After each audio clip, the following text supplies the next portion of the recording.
Olá pessoal do canal Radiologia, hoje eu trouxe um caso de obstrução biliar alta, basicamente uma obstrução biliar intrahepática que eu quero dividir aqui com vocês. Então tratava-se de uma paciente de sexo feminino de 54 anos, deu entrada na emergência em abril de 2020, quadro de dor abdominal epigástrica intensa, radiação para hipocôndrios e icterícia. História patológica pregressa de CA de cólon, com ressecção cirúrgica de cólon transverso, em janeiro de 2020. Havia interrompido o esquema de quimioterapia há cerca de um mês por conta de uma herpes zoster. Apresentava elevação crônica de transaminases, porém apresentou expressiva piora das bilirrubinas, sem alterações dos marcadores inflamatórios. Então vamos ao caso. Então essa paciente inicialmente ela fez uma tomografia computadorizada, que eu quero dividir aqui com vocês.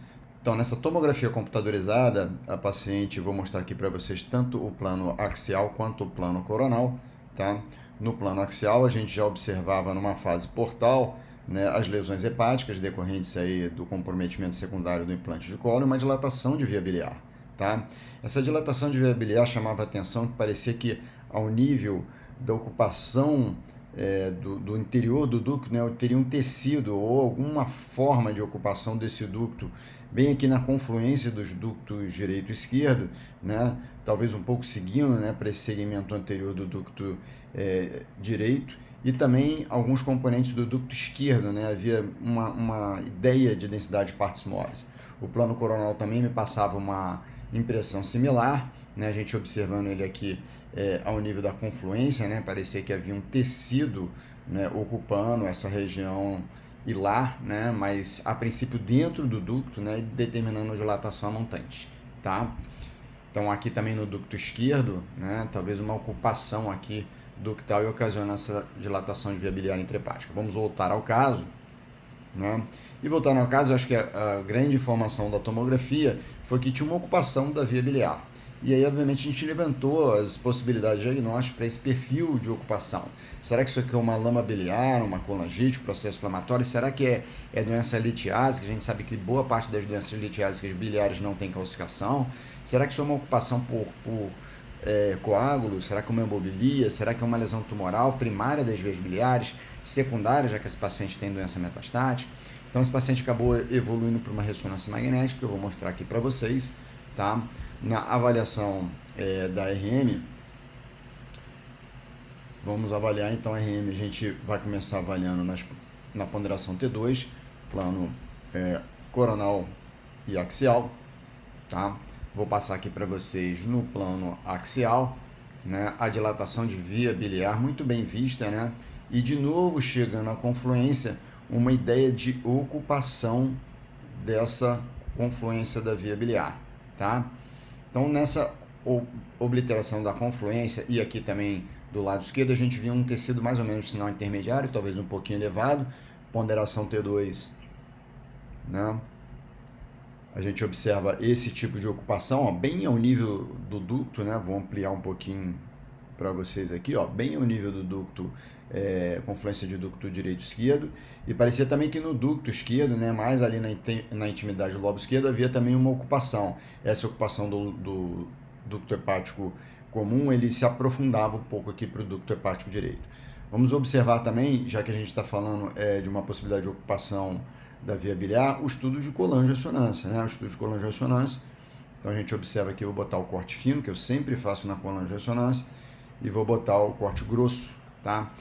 Na minha colangio-ressonância. Então a colangio-ressonância demonstrava realmente uma falha de enchimento ao nível da confluência, uma dilatação, a via biliar esquerda pouco vista, né? Possivelmente ocupada aí, tá? Principalmente aqui nessa região e a confluência aqui nessa região. O corte fino T2, a gente vê obstrução e ocupação ao nível do ducto esquerdo e novamente ao nível da confluência, uma ocupação da minha via biliar, tá? Tratando-se da possibilidade de ser uma lesão, por exemplo, tumoral, é interessante a gente fazer o estudo por difusão, tá? Então vou botar a difusão aqui, vou botar o mapa de ADC para a gente acompanhar junto, tá aqui, tá aqui. Então a gente avaliando na difusão, né, eu vou trabalhar já com vocês no meu maior valor de B, tá? Já vou entrar aqui no maior valor de B, a gente vai observar, primeiro, ao nível da confluência, aquele sinal, né, representa restrição de fusibilidade da água, com um sinal elevado maior valor de B e baixo sinal no mapa de ADC. O mesmo raciocínio a gente tinha também naquele ducto esquerdo, ó, de novo sinal elevado no maior valor de B e baixo sinal no mapa de ADC, tá?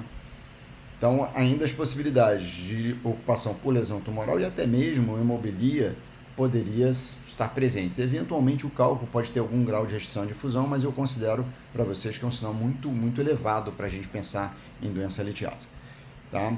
Então, vamos avaliar agora o estudo da dinâmica de impregnação do meio de contraste venoso. Tá? A gente vai observar aqui, ó, o estudo dinâmico que foi feito. Eu tenho uma fase sem contraste, eu tenho uma fase arterial, tá? E eu vou botar também uma fase portal aqui, talvez fique melhor para a gente poder avaliar. Então, na fase sem contraste, vai ser importante, já que a gente está pensando na possibilidade de hemobilia, tá? E de doença litiásica, né? Primeiramente, na presença de hemobilia, era para esperar um sinal um pouco mais elevado dessa minha via biliar. E, na realidade, o que a gente tem aqui é um sinal meio de intermediário abaixo, ao nível da ocupação do ducto. E mais ainda, parece que da fase pré-contraste para a fase pós-contraste, houve um incremento da intensidade de sinal, sugerindo impregnação pelo meio de contraste venoso. Então, além de não ser uma hemobilia, parece ser algo que possui vascularização. O raciocínio era similar também para esse ducto esquerdo. A gente observa aqui, ó, o estudo dele após contraste e o estudo dele pré-contraste. Ok? Então, queria que vocês ficassem bem com essa informação, é uma informação extremamente útil para a gente caracterizar uma ocupação por algo que está se impregnando pelo meio de contraste venoso. Se vocês tiverem ainda dúvida, eu utilizo isso como rotina, trabalhem com subtração. Então, o que a gente tem aqui? O sem contraste, a fase com contraste, e aqui eu vou botar a subtração, que nada mais é do que a fase portal que eu adquiri aqui, menos a fase sem contraste, tá? E é a melhor técnica para você caracterizar se o tecido impregnou ou não. Então, quando a gente vai para a confluência dos ductos, a gente observa naquela região, ó, uma nítida área de aumento de sinal, quer dizer que esse tecido está se impregnando pelo meio de contraste venoso, ao menos aqui na confluência, que talvez seja a principal área de ocupação ductal.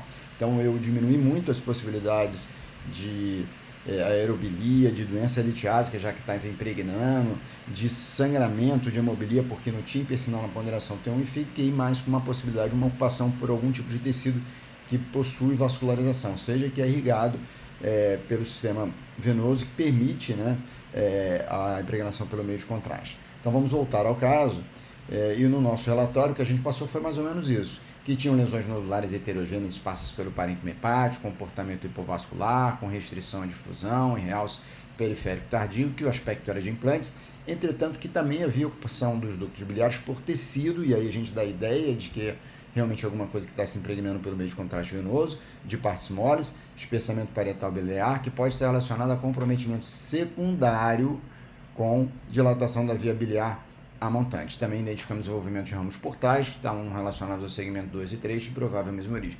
Então, em resumo, o que eu estava querendo dizer é que eu acho que tem uma obstrução por tumor e eu acho que essa obstrução tumoral deve ser secundária ao implante, ok? Esse paciente foi submetido em abril uma CPRE, dando com drenagem biliar externa bilateral e com relato de uma lesão estenosante central, com aspecto tumoral, cometendo a confluência dos ductos hepáticos e ramos biliares secundários bilateralmente. O aspecto sugere tumor de Klatsky, grau 4. Então, essa foi a impressão da CPRE, só para relembrar aqui, né, a classificação de Bismuth relacionada ao tumor de Klatsky, que é o tumor da região hilar, né, o tipo 1, a classificação 1 é quando ele pega o ducto hepático comum em confluência tipo 2, hepático comum confluência ducto direito tipo 3, hepático comum confluência e ducto esquerdo tipo 3B e tipo 4, hepático comum confluência ducto direito e esquerdo simultaneamente. Ok? Na maioria das vezes esse tipo 4 aqui não tem possibilidade de ressecção cirúrgica, nos demais é possível fazer a ressecção da lesão tumoral. Tá? Um anátomo patológico que veio desse material foi um adenocarcinoma com extensa necrose, foi solicitado exame de imunohistoquímica na tentativa de determinar que origem era essa neoplasia, sendo que adenocarcinoma pode ser tanto o secundário de uma metástase coloretal como o primário das veias biliares. E o diagnóstico final desse paciente, a imunohistoquímica, demonstrou grupamento de adenocarcinoma em meio a material necrótico. Perfil imunohistoquímico favorece preferencialmente o sítio primário coloretal. Então, a gente finalizou esse caso com uma metástase do carcinoma coloretal para dentro das vias biliares, ok?